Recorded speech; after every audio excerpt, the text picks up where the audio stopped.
ലൈവിൽ നടന്ന അനീഷും അനുമോളും തമ്മിലുള്ള ആ ഒരു ചർച്ചയ്ക്കകത്ത് അനീഷ് കുറച്ച് കാര്യങ്ങൾ അനുമോളുടെ അടുത്ത് പറയുന്നുണ്ട് കേട്ടോ, ഉപദേശിക്കുകയാണ്. ഈ പോയിന്റുകൾ നമ്മൾ കഴിഞ്ഞ വീഡിയോയിൽ പറയാൻ വിട്ടുപോയിരുന്നു, അതുകൊണ്ടാണ് ഈ ഒരു വീഡിയോയിൽ പറയുന്നത്.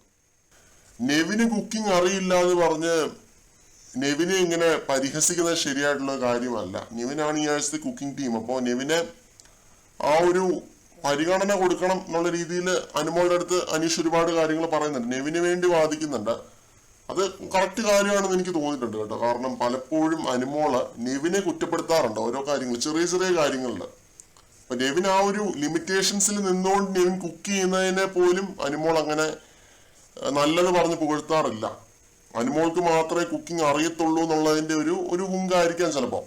അപ്പൊ ആ ഒരു കാര്യമൊക്കെ അനീഷ് എടുത്തിട്ട് ഒരുപാട് കാര്യങ്ങൾ പറഞ്ഞ് ഉപദേശിക്കുന്നുണ്ട്.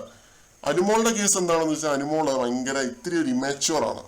അനീഷിനെ വെച്ച് നോക്കുമ്പോൾ ഇമ്മച്യൂർ ആയിട്ടുള്ള ഒരു പെരുമാറ്റമാണ് കുറെ കാര്യങ്ങളിൽ. ദേഷ്യം വന്നാൽ എന്തും പറയാം, അങ്ങനെ ആ രീതിയിലുള്ള ഒരു അപ്രോച്ചാണ്. അപ്പോൾ അനീഷിന്റെ ഉപദേശം എന്ന് പറഞ്ഞാൽ അത് കുറെയൊക്കെ അനുമോളിൽ മാറ്റങ്ങൾ വരുത്തിയിട്ടുണ്ട്. ഇത്രയും നാൾ ആദില ആയിരുന്നെങ്കിൽ ഇപ്പൊ അനീഷാണ്. ഇങ്ങനെയുള്ള കാര്യങ്ങളാണ് അനുമോളുടെ കേസ്. അനുമോള് ഭയങ്കര എന്താ പറയുക, ഇമ്മച്യൂർ ആയിട്ടുള്ള രീതിയിൽ ചില കാര്യങ്ങൾ പറയാറുണ്ട്, വാക്കുകൾ അങ്ങനെ സൂക്ഷിക്കാറില്ല. അങ്ങനെയൊക്കെയുള്ള കുറേയധികം പോരായ്മകൾ അനുമോളുടെ ഗെയിമിനും ഉണ്ട്, ഒരു പേഴ്സണാലിറ്റിയിലും ഉള്ളതായിട്ട് എനിക്ക് ഫീൽ ചെയ്തിട്ടുണ്ട്.